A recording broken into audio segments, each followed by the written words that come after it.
अभी भी वक्त है, वक्त यूं बेकार न कर। खींच ले कमान पर तीर, खींच ले कमान पर तीर और वार कर। ज्यादा से ज्यादा निशाना चूक जाएगा, ज्यादा से ज्यादा निशाना चूक जाएगा। जीतना है अगर तो कोशिश हजार बार कर। Hello guys, welcome to my channel Pathshala Gurudev blog. आज हम अपने इस वीडियो में डॉक्टर शिवनंदा नौटियाल राष्ट्रीय साधन सह योग्यता छात्रवृत्ति परीक्षा का जो पेपर है 2019-20 उसको सॉल्व करेंगे। अगर आप इस चैनल पर पहली बार आए हो तो चैनल को सब्सक्राइब करें और इस वीडियो को ज़्यादा से ज़्यादा शेयर करें। चलते हम अपने वीडियो की ओर, लेट्स गो। द्वितीय प्रश्न पत्र है जिसमें सामाजिक विज्ञान साइंस से संबंधित क्वेश्चन पूछे जाते हैं। आज हम उसको सॉल्व करेंगे। और आप अगर स्कॉलरशिप की तैयारी कर रहे हैं या किसी भी अन्य प्रतियोगिता परीक्षाओं की तैयारी कर रहे हैं तो उसके लिए ये वीडियो बहुत महत्वपूर्ण है, क्योंकि इसमें एनसीईआरटी बेस्ड पर जो क्वेश्चन हैं सामाजिक विज्ञान के काफ़ी अच्छे क्वेश्चन पूछे गए हैं और जो आपको किसी कंपटीशन में कभी न कभी देखने को मिलेंगे, जिस पर हम चर्चा करते हैं। यदि आप चैनल पर पहली बार आए हैं तो चैनल को लाइक और सब्सक्राइब जरूर करें। चलते हैं हम अपने क्वेश्चनों पे। इसमें जो पहला क्वेश्चन है ये कह रहा है त्रिपक्षीय संघर्ष। क्या कह रहा है? त्रिपक्षीय संघर्ष किसके ऊपर नियंत्रण को लेकर लड़ा गया था? जो त्रिपक्षीय संघर्ष था वो इनमें से जो ऑप्शन दिए हैं इंद्रप्रस्थ, कन्नौज, प्रयाग या मान्यखेत, इनमें से किसके ऊपर लड़ा गया था? तो इसका ऑप्शन है ऑप्शन बी, कन्नौज। कन्नौज जो गंगा घाटी का एक कन्नौज नगर है, यहाँ पर गुर्जर प्रतिहार, राष्ट्रकूट और पाल जो तीन वर्ग थे, इनके बीच इस क्षेत्र को लेकर लड़ाई चलती रहती थी, कन्नौज को लेकर। क्योंकि जो गुर्जर प्रतिहार होते थे और उसी दौरान दक्षिण भारत में राष्ट्रकूट थे, और जो आज बंगाल है, बिहार वाला एरिया है, वहाँ पर पाल शासक रहते थे। वो इस क्षेत्र पर कब्जा जमाने के लिए इन पर संघर्ष होता रहता था। अगला क्वेश्चन, क्वेश्चन नंबर 2 है, ब्राह्मणों को अनुदान में दी गई भूमि कहलाती थी। जो भूमि ब्राह्मणों को अनुदान में दी जाती थी उसे क्या कहते थे? यहाँ पर ऑप्शन देख सकते हैं आप। सबसे है वेलन वगई। वेलन वगई की बात करें हम तो ये गैर ब्राह्मण किसान जो होते थे उनकी भूमि होती थी वेलन वगई, जो साला भोग विद्यालय के रखरखाव के लिए होती थी। जो देवदान वो मंदिर को उपहार के लिए दी जाती थी, जबकि ब्राह्मणों को अनुदान में दी गई भूमि कहलाती थी ब्रह्मदेय। इसका ऑप्शन डी है, ऑप्शन डी इसका उत्तर है। क्वेश्चन नंबर 3 पे देखें हम, किस स्थान से प्राप्त अभिलेख से सभा के संगठन के विषय में जानकारी प्राप्त होती? इन ऑप्शनों के अनुसार क्वेश्चन को देख सकते हैं आप। किस स्थान से प्राप्त अभिलेखों में सभा और संगठन के बारे में हमें जानकारी प्राप्त होती थी? इसमें से है उत्तर मेरूर। इसका ऑप्शन ए आंसर क्या है सर? उत्तर मेरूर। अगर हम अगले क्वेश्चन पे चर्चा करते हैं, ये कह रहा है कि असत्य कथन को चुनिए। जो रॉन्ग क्वेश्चन है, कथन है, इनमें से कौन है गलत? पहला कह रहा है कि 1526 में बाबर ने इब्राहिम लोदी को पानीपत में हराया। ये बिल्कुल सत्य है। 1526 में बाबर ने इब्राहिम लोदी को हराया था। और जब ये युद्ध पानीपत का प्रथम युद्ध होता है उसके बाद भारत में मुगल वंश की स्थापना होती है। शेरशाह सूरी ने हुमायूं को चौसा एवं कन्नौज में हराया। सही, ये भी सही है। मनसब मुगलों द्वारा चलाई गई श्रेणी व्यवस्था थी। जो मनसब जो थी मुगलों द्वारा चलाई गई श्रेणी व्यवस्था थी, जिसके जरिए पद, वेतन और सैन्य उत्तरदायित्व निर्धारित किए जाते थे, जिसके द्वारा क्या दिए जाते थे, वेतन उनको दिया जाता था, सैन्य उत्तरदायित्व दिया जाता था और पद दिया जाता था। ये भी सही है। मनसबदारी व्यवस्था में जो सैन्य उत्तरदायित्व मनसबदारों को सौंपे जाते थे, उन्हीं के अनुसार उन्हें तोपें रखनी पड़ती थी। ये गलत है।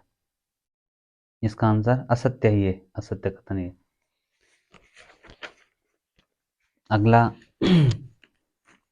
क्वेश्चनों को अगर ये कंटिन्यू हो रहे हैं तो आप इनको पॉज करके, वीडियो को पॉज करके आगे देख सकते हैं। स्तंभ 1 और स्तंभ बी का मिलान करना है। ये काफ़ी इंपॉर्टेंट क्वेश्चन है, जो आपको जो स्कॉलरशिप की परीक्षा होगी उसमें काफ़ी हेल्पफुल होंगे आपके। यहाँ पर स्तंभ 1 में है सूफी, गुरु नानक, कबीर और मीराबाई के बारे में। जो सूफी संत थे इनके बारे में हो रहे। अब इनमें आप, ये तो काफ़ी आसान होता है जब हमें इस प्रकार के क्वेश्चन होते हैं, क्योंकि कबीर की बात करें हम तो कबीर किस क्या थे, साखी। इनकी साखियाँ फेमस थी, जो वो लिखते थे तो उन्हें साखी कहते थे। मीराबाई के भजन फेमस थे। तो इस प्रकार से हम देख सकते हैं कि तीसरा वाले का और चौथे वाले को देख सकते हैं। तीसरे वाले का ए है, तो ए इसमें भी है, इसमें भी, यानी कि ये तो कैंसिल हो गया, ये भी कैंसिल हो गया। अब इन दो में से चूज करना है। इसमें ए और बी भी, ये दोनों हैं इसमें। अब इसमें उत्तर चूज करना है हमें। अब कह रहे हैं कि गुरु नानक, गुरु नानक का क्या था, गुरु नानक के और सूफी के, आपको थोड़ा इसमें कंफ्यूज होगा जिक्र और शब्द क्या होता है। इसमें से देख सकते हैं आप, जो इसमें है सूफी का शब्द होते थे और गुरु नानक के क्या होते थे, जिक्र होते थे। तो इसका ऑप्शन अगर हम देखें तो ए का सी, ए का सी, तो इसका ऑप्शन ए है, ऑप्शन ए, क्वेश्चन नंबर 5 का ए। अगला क्वेश्चन, चापकार एवं अनुप्रस्थ टोढ़ा निर्माण शैलियाँ थी। ये किसकी शैलियाँ थी? अगर हम मध्यकाल जब हम पढ़ते हैं सामाजिक विज्ञान में, तो मध्यकाल जो होता था, जो मुस्लिम शासक होते थे, उनकी एक वास्तुकला होती थी चापकार, चापाकार और अनुप्रस्थ टोढ़ा शैली, जो भवन निर्माण से संबंधित होती थी, ये शैलियाँ। अगला क्वेश्चन, कथन। यहाँ पर फिर कथन और स्तंभ 1 और स्तंभ 2 आ गए। पहले शंकर, रामानुजा, बसवना और शंकरदेव। शंकर की बात करें हम, शंकर क्या थे यहाँ, शंकर की बात करें हम, इनमें से चूज करना है। शंकर क्या थे, हम अद्वैतवाद के संस्थापक थे शंकर। रामानुजन, रामानुज विशिष्ट द्वैतवाद थे, जबकि बनबसा वीर शैववाद थे और शंकरदेव, शंकरदेव नाम घर वाले थे। अगर हम इसमें देखें, शंकर सी, ए का सी, सी यहाँ तो नहीं है, यहाँ भी नहीं है। अब इसमें चूज करना है। रामानुज डी, डी यहाँ भी डी है। बनबसा बी, यहाँ ए। इसका आंसर ए है, 7 का ए, आप देख सकते हैं। काफ़ी अच्छा पेपर बना रखा है, देख सकते हैं आप। किसने प्लासी के मैदान में सिराजुद्दौला के खिलाफ ईस्ट इंडिया कंपनी की सेना का नेतृत्व किया था? सिराजुद्दौला और कंपनी के बीच युद्ध होता है, कंपनी का नेतृत्व किसने किया था? रॉबर्ट क्लाइव ने। ये काफ़ी आसान क्वेश्चन है, जो हमारे सिलेबस में काफ़ी बार दिखता है हमें। अब कुछ लड़ाइयाँ हैं, इन लड़ाइयों को हमने स्तंभ 1 और स्तंभ 2 में सूची पे मिलान करना है। प्लासी का युद्ध, जो ये प्रश्न था प्लासी का युद्ध, ये यहाँ पर भी आया ऊपर में। प्लासी का मैदान में किस किस, परंतु ये युद्ध होता कब है? प्लासी का युद्ध, देखो प्लासी का युद्ध होता है 1757 में। बक्सर का युद्ध 1764 में। अब यहाँ देख सकते तुम, इसमें फर्स्ट का सी और सेकंड का डी, फर्स्ट का सी और डी, यानी कि ये दो तो कट गए। अब इन दो में से देखना है। अब मैसूर का युद्ध और सालाबाई की संधि, अब ये देखना है। थर्ड का, तृतीय मैसूर की बात कर रहे हैं, चतुर्थ मैसूर युद्ध की बात कर रहे हैं।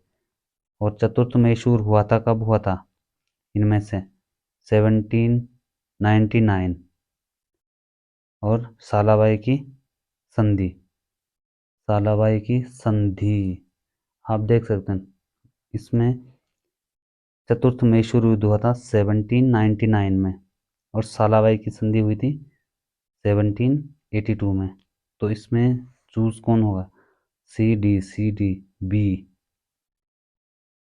इसका आंसर है बी, नो का बी। अगला क्वेश्चन, इनको थोड़ा सोच समझ कर देखना पड़ता है कि इसमें से कौन हो सकता है इसका आंसर।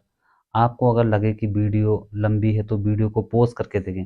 रैयतवाड़ी बंदोबस्त किसने किया, किसके लिए किया गया था रैयतवाड़ी बंदोबस्त, किस से किया गया, तालुकदार से, जमींदार से, किसान से, महार से। ये कर वसूली का एक माध्यम था ये, तो ये किसान से था रैयतवाड़ी। अगला क्वेश्चन है, देख सकते हैं यहाँ पर, नमक सत्याग्रह किस भारतीय आंदोलन का भाग था। नमक सत्याग्रह, हमें पता है दांडी मार्च यात्रा और उसके बाद सविनय अवज्ञा आंदोलन होता है, यानी कि 12 मार्च 1930 से शुरू होता है नमक। 12 मार्च कब से, 12 मार्च 1930 से शुरू होता है। दांडी और साबरमती के बीच चलते, साबरमती से दांडी तक यात्रा चलती है, और तब शुरू होता है कौन सा आंदोलन, सविनय अवज्ञा आंदोलन। सत्य कथन चुनिए, इसमें से 4 हैं, एक सत्य है और बाद बाकी असत्य हैं। 12 का, अब देखो इसका सीधा अगर मैं उत्तर बताऊं तो इसका उत्तर है, सत्य कथन चुनिए डी, 12 का डी है इसका सत्य कथन। मंगल पांडे को मेरठ में अपने अफसरों पर हमला करने के आरोप में फांसी लटका दिया गया था। नाना साहब लखनऊ में ब्रिटिश सैनिकों को खदेड़ दिया गया, जबकि गलत है। ब्रिजिस कदर कानपुर के नवाब घोषित कर दिया गया था। रानी अवंतीबाई लोधी ने मध्य प्रदेश में मांडला क्षेत्र में अंग्रेजों के विरुद्ध नेतृत्व किया था। सत्य कथन ये, 12 का डी। अगला क्वेश्चन 13 का, इसमें मिलान करना है स्तंभ 1 और स्तंभ 2 में। ये कुछ समाज सुधारक हैं और उनके द्वारा किए गए काम हैं। इनमें से अगर हम ज़्यादातर सुने तो राजा राम मोहन राय सती प्रथा के बारे में जाने जाते हैं, यानी कि ए का डी, ए का डी। तो डी हमें पहले ही मिल गया, इसका आंसर बी है, 13 का बी। अब हम देखें ईश्वर चंद्र विद्यासागर, इन्होंने क्या किया, विधवा विवाह का काम किया। और ज्योतिबा फुले, इनकी पुस्तक गुलामगिरी। और घासीदास सतनामी आंदोलन चलाया इन्होंने, सतनामी आंदोलन। कुछ और क्वेश्चन है इसमें, 1950 के दशक में नागरिक आंदोलन कहाँ प्रारंभ हुआ। नागरिकों के लिए जो आंदोलन था, नागरिकों का आंदोलन, ये सबसे पहले कहाँ से शुरू हुआ था। क्वेश्चन नंबर 14 का, ये अमेरिका से हुआ था। भारतीय संसद में शामिल है, कौन है शामिल, सिंपल सा है इसमें, राष्ट्रपति, लोकसभा और राज्यसभा शामिल है। 15 का सी। 16 का, इसमें भी फिर मिलान वाला क्वेश्चन आ गया। मिलान देखो, ओपीडी, नैतिक आचार, जेरेनिक नाम और चिकित्सा पर्यटन। अब इसमें तुम इससे भी देख सकते हो ओपीडी क्या होती है और चिकित्सा पर्यटन क्या होता है। चिकित्सा पर्यटन मतलब जो किसी देश के दूसरे देश में इलाज के लिए आते हैं, यानी कि यहाँ पर है देश से विदेशी पर्यटन जो किसी देश में अपना इलाज करवाना था, यानी कि फोरकस सी। अब देखो कहाँ है फोरकस सी, ये रहा फोरकस सी, इसका उत्तर बी, 16 का बी। अब इनमें देख सकते हैं आप, ओपीडी, अस्पताल के किसी विशेष वार्ड में भर्ती से पहले रोगी यहाँ आते हैं, ओपीडी में आते हैं। ओपीडी में जब हम कभी अस्पताल जाते हैं तो ओपीडी वाले कक्ष में जाना पड़ता है, ओपीडी। नैतिक आचार, किसी व्यक्ति के व्यवहार को प्रभावित करने वाले नैतिक सिद्धांत होते हैं, सिद्धांत। जेनेरिक नेम, ये दवाइयों की प्रयुक्त सामग्री की पहचान होती है, जेनेरिक, जेनेरिक जेनेरिक दवाइयाँ होती है, जेनेरिक दवाई उनकी पहचान होती है, जेनेरिक।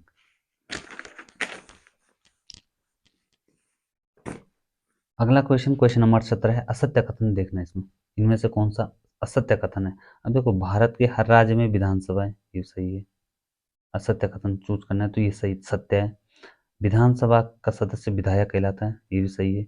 विधायक का चुनाव जनता द्वारा किया जाता है, सही है। उत्तराखंड की विधायिका द्विसदनीय, गलत, यानी कि इसका उत्तर ये द्विसदनीय। हमारा जो उत्तराखंड है उसका एक सदन है, एक सदन।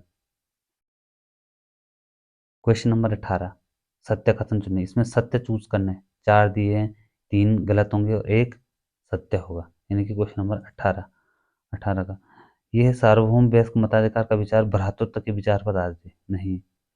भारतीय संविधान सभी नागरिकों को समान मानते, ही सही है इसका, समान मानता है नागरिकों, सभी नागरिकों को क्या मानता है, संविधान समान मानता है, किसी का भेदभाव की बात नहीं करता है। और जो अन्य ऑप्शन ये गलत है, ये गलत ऑप्शन है। अगर वीडियो लंबी लग रही है तो इसको पॉज करके देखें आप, तभी आप थोड़ा इन क्वेश्चनों को समझ पाएंगे। क्वेश्चन नंबर 19, कौन सा खंड भारतीय संविधान की अंतरात्मा कहलाता है? अंतरात्मा 19 का देख सकते हैं यहाँ पर, मौलिक अधिकार अंतरात्मा है भारतीय संविधान की, अंतर आत्मा मौलिक संविधान को। और जो अनुच्छेद 32 होता है, इसे आर्टिकल 32, इसे भारतीय संविधान के निर्माता भीमराव अंबेडकर ने संविधान की अंतरात्मा कहा था, अनुच्छेद 32 को। वैसे संविधान की अंतरात्मा भारतीय संविधान की प्रस्तावना को कहा जाता है, परंतु इसमें ऑप्शन कहीं प्रस्तावना नहीं है, तो इसके हिसाब से मौलिक अधिकार इसका उत्तर है। राज्यसभा के सभापति होते हैं, कौन होते हैं? ये तो सिंपल से उपराष्ट्रपति राज्यसभा के सभापति होते हैं। क्वेश्चन नंबर 20, क्वेश्चन नंबर 21 पे देखें हम, ये कह रहा है कि लोकसभा के सदस्यों की अधिकतम संख्या हो सकती है। ये जो क्वेश्चन है, ये थोड़ा उस हिसाब से जब ये जिस समय ये पेपर बना था उस हिसाब से तो ये सही है, परंतु वर्तमान में इसमें परिवर्तन कर सकते हम। ये जो ऑप्शन इसमें ये डी है, उस समय के आंसर तो ये है 552, परंतु वर्तमान में भारतीय संविधान में संशोधन होते रहते हैं, और उन संशोधनों के तहत दो सदस्यों को राष्ट्रपति एंग्लो इंडियन के नाम से लोकसभा में चुनता है, वह अब समाप्त हो गए हैं। तो इस हिसाब से भारत में वर्तमान में, यानी कि आज तक 550 जो सदस्य हैं वो अधिकतम हो सकते हैं, 2 सदस्यों को हटा दिया गया है एंग्लो इंडियन को, तो इसके हिसाब से तो आंसर डी है, परंतु वर्तमान में आंसर इसका 550 है। अधिकतम कितने सदस्य संख्या है संसद में, संसद यानी कि लोकसभा में, तो 550 है। अगला क्वेश्चन यहाँ देख सकते हैं आप, राज्यसभा में निर्वाचित सदस्यों की संख्या है, जो राज्यसभा है उसमें सदस्यों की संख्या कितनी है? निर्वाचित की बात हो रहा, यहाँ पे किसकी बात हो रही है? निर्वाचित, यानी कि इलेक्टेड मेंबर्स। तो आंसर है इसका ए, 233। क्वेश्चन नंबर 22, क्वेश्चन नंबर 23 देखें यहाँ, क्वेश्चन नंबर 23 क्या कह रहा है? क्वेश्चन नंबर 23 में कह रहा है कि लोकसभा में बहुमत हासिल करने के लिए किसी भी राजनीतिक दल या गठबंधन, अगर सरकार बनानी है, सरकार किसी पार्टी की गठबंधन की बनती है, तो उसके पास कितने सदस्य होने चाहिए? सिंपल सा है ये किसी भी पार्टी को अगर बहुमत हासिल करना तो 50% प्लस 1 सीट हासिल करना आवश्यक है। तो वर्तमान में मैंने कहा 550 सीटें हैं, और 550 552 माने, तो उस हिसाब से तो इसका 50% 200 कितना आता है? 271, और प्लस 1 सीट बराबर 272 सीट, जिस भी गठबंधन या पार्टी की होगी उसकी सरकार बन जाएगी। ऑप्शन ए 23 का। भारत का सर्वोच्च न्यायालय कहाँ स्थित है? ये तो काफी आसान क्वेश्चन है आपके लिए, इसका आंसर हो गया भारत का सर्वोच्च न्यायालय, बताओ जरा, सी। अगले क्वेश्चन पे हम चर्चा करते हैं। अगला क्वेश्चन ये देख सकते हैं आप, ये कह रहा है कि जो 1984 में भोपाल में एक, सुना होगा, ये काफी भीषण औद्योगिक त्रासदी थी, भोपाल गैस त्रासदी कांड के नाम से जानी जाती है, 1984 में हुई थी। ये किस कंपनी में हुआ था? ये जो कांड था, इस कंपनी का नाम बताना है। हिंदुस्तान लीवर, यूनियन कार्बाइड और जनरल इलेक्ट्रिकल, दाइची सैनक्यो। जबकि इसका आंसर आप बता सकते हैं, तो बताओ जरा कौन हो सकता है आंसर? 25 का बी, यूनियन कार्बाइड। काफी अच्छे क्वेश्चन है इसमें। छत्रक सेल पाई जाती है, कहाँ पाई जाती है छत्रक सेल? 26 का ए, छत्रक सेल रेगिस्तान। 27, अगला क्वेश्चन 27, ये कह रहा है कि महासागरीय जल का उठना और गिरना कहलाता है, क्या कहलाता है? जब महासागरीय जो जल होता है वो उठता और गिरता है। 27 का ए, ज्वार और भाटा। काफी आसान क्वेश्चन है। सहारा किस प्रकार का रेगिस्तान है? सहारा जो रेगिस्तान है वो किस प्रकार का? ठंडा है, गर्म है, मृद है? 28 का बी, गर्म रेगिस्तान है। आपने देखेंगे सहारा रेगिस्तान अफ्रीका महाद्वीप का और विश्व का सबसे बड़ा रेगिस्तान, और जो धीरे धीरे बड़ा होता जा रहा है। क्वेश्चन नंबर 29 को देखो, मिलान करने वाला यहाँ फिर आ गया है। हिमनद, विसर्प, पुलिन और भूकंप। भूकंप अगर हम इसको कहें, भूकंप यानी कि पृथ्वी का कंपन। विसर्प, विसर्प क्या होता है बताओ जरा? विसर्प यानी कि नदियों से बनते हैं। आपने देखा होगा विसर्प सर्पिल आकार कैसे बनती है, जो विसर्प, ये विसर्प हो गया। और हिमनद, हिमनद किसे कहते हैं, हिमनद यानी कि बर्फ की नदी। पुलिन समुद्री तट। तो ऑप्शन नंबर इसमें देख सकते हैं आप मिलान करके, ए का सेकंड सेकंड सेकंड, फिर बी का 4, इनका आंसर बी है इसका। क्वेश्चन नंबर 29 का बी 30। अब 30 का फिर मिलान वाला क्वेश्चन आ गया। मिलान वाले बहुत ज़्यादा क्वेश्चन है और आपने समय को देखते हुए इनको करना है। जैवमंडल, वायुमंडल, जलमंडल, पर्यावरण। सबसे पहले पर्यावरण की बात करें, किसे कहते हैं पर्यावरण, हमारे जो चारों ओर का जो क्षेत्र होता है, आवरण होता है, ये डी का डी आ गया यहाँ पर। और जलमंडल, जलीय क्षेत्र होता है। वायुमंडल, जो हमारी वायु की चादर होती है। जैवमंडल, इसमें ये चीज़ें होती हैं। जलमंडल, पारस्परिक क्रियाएं होती हैं। देख सकते हैं आप, इसका आंसर क्या हो गया, 30 का बी, 30 का बी। अगला क्वेश्चन, क्वेश्चन पे देखिए यहाँ, जो अगला क्वेश्चन है क्वेश्चन नंबर 31। पृथ्वी की आकस्मिक गतियों के कारण होने वाली घटना, जो अचानक जो गतियां होती, वलन तो नहीं होता, बाढ़कृत मैदान में होता है, इन्हें बनने के लिए काफी लंबा समय लगता है, पर जो अचानक होता है वो ज्वालामुखी होता है। जीवाश्म पाए जाते हैं, किस सेल में पाए जाते हैं, आपको पता होगा जीवाश्म आग्नेय में पाए जाते हैं, अवसादी में पाए जाते हैं, कायांतरित में पाए जाते हैं। ये भी काफ़ी आसान क्वेश्चन है, जब हम सेलों के बारे में पढ़ते हैं तो वहाँ पर ये चीज़ें रहती हैं। अवसाद जो होता है, अवसाद यानी कि जमाव, सेडिमेंट्री रॉक्स होती हैं वो। और मेरिनो, ये तो काफ़ी अच्छा क्वेश्चन है। मेरिनो, मेरिनो किसकी प्रजाति है, कई बार सुना होगा आपने मेरिनो। मेरिनो अक्सर हम मेरिनो की, भेड़ की जो ऊन होती है, ऊन के बारे में ज़्यादा प्रसिद्ध है। भेड़, अच्छी ऊन मिलती है मेरिनो। काफ़ी ये भीड़ जो होती है ये ऑस्ट्रेलिया महाद्वीप में सबसे ज़्यादा पाई जाती है, मेरिनो भेड़। 34, 34 की बात करें, अर्जेंटीना, ये जो है ये घास के मैदान है। और हमें पता करना है कि घास के मैदान कहाँ पाए जाते हैं। सबसे पहले अगर हम बात करें, उत्तरी अमेरिका में पाए जाते हैं प्रेयरी, ऑस्ट्रेलिया में पाए जाते हैं डाउन्स, अर्जेंटीना में पाए जाते हैं पंपास, और जो एशिया में पाए जाते हैं स्टेपी, स्टेपी घास के, मतलब ये यूक्रेन वाले हिस्से में पाए जाते हैं, यूक्रेन और मिडिल ईस्ट, मिडिल एशिया में पाए जाते हैं। तो आप इनका मिलान कर सकते, अर्जेंटीना पंपास डी, यानी कि ये सी, इसका आंसर क्या है 34 का सी। 35 का, निम्नलिखित में संसाधन को निर्धारित नहीं करता, कौन सा ऐसी चीज है, उपयोगिता, मूल्य, मात्रा, या सभी, कौन नहीं करते हैं उपयोग संसाधनों को निर्धारित। इसमें देख सकते हैं आप 35 का, इसमें मात्रा जो होती, क्वांटिटी, ये किसी भी संसाधन को निर्धारित नहीं करते। जब उपयोगिता, उपयोगिता के आधार पर हम संसाधनों को बांटते हैं, मूल्य के आधार पर बांटते हैं, वैल्यूएबल है कि नहीं है, कितना प्रकार की है। देख सकते हैं क्वेश्चन नंबर 36। मृदा निर्माण का कारक नहीं, मृदा जो मिट्टी बनती है, सोयल बनती है, तो सोयल बनने के लिए क्या क्या चीज़ें आवश्यक होती हैं, इसमें देख सकते हैं 36 का। देखो, मृदा निर्माण नहीं है, समय तो है, समय बहुत ही इंपॉर्टेंट होता है। फिर जैव पदार्थ होते हैं, और मृदा का गठन, ये नहीं है इसमें सोयल का गठन। द्रवित मैग्मा से बने सेल, द्रवित मैग्मा यानी कि जब धरातल के अंदर से ज्वाला आता है तो ये लावा होता है, और इस लावा से बनने वाली जो सेल होती है उसे क्या कहते हैं, उस सेल को, सिंपल सा ये, इसका है आंसर 37 का ए, आग्नेय, इग्नियस सेल, रॉक। अगला, जनसंख्या परिवर्तन के कारक हैं, जनसंख्या में जो परिवर्तन आता है, चेंज होता है पॉपुलेशन में, तो कारण क्या है उसके, जन्म दर, मृत्यु दर, विवाह। अब इसमें तो जन्म दर भी होता है, मृत्यु दर भी होता है, और विवाह भी। अगर हम देखें तो अभी अन्य ऑप्शन जो सबसे बेस्ट ऑप्शन है उसको चूज करना पड़ता है इसमें, जन्म दर, मृत्यु दर, प्रवास।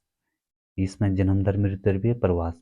जन्म दर, मृत्यु दर, इसमें कुछ आगे नहीं, यानी कि नहीं हो सकता, जीवन प्रत्याशा भी नहीं हो सकता। इसका सटीक आंसर है बी, जन्म दर, मृत्यु दर और प्रवास। ये 39 क्वेश्चन, जो अब हम इसमें आगे हैं, साइंस के क्वेश्चन हैं। और 38 क्वेश्चन आपने इसमें देखे हैं, काफ़ी अच्छे क्वेश्चन हैं। अगर आपको ये वीडियो पसंद आती है, आपके लिए जो पेपर जो तैयारी कर रहे हैं स्कॉलरशिप की, उनके लिए काफ़ी प्रेरणादायक वीडियो हो सकता है। आप जब भी इस वीडियो को देखें तो इसके जो क्वेश्चनों को पोज करके ज़रूर देखें, और पहले अपने आप करें कि इसका आंसर क्या हो सकता है, तब आपको पेपर करने में हेल्पफुल हो सकती है। तो आपने वीडियो देखा, इसके लिए थैंक। इसके लिए एक लाइक बनता है, और इसको ज़रूर सब्सक्राइब करें जो भी स्टूडेंट इनका इस पेपर की तैयारी कर रहे हैं। Thank you.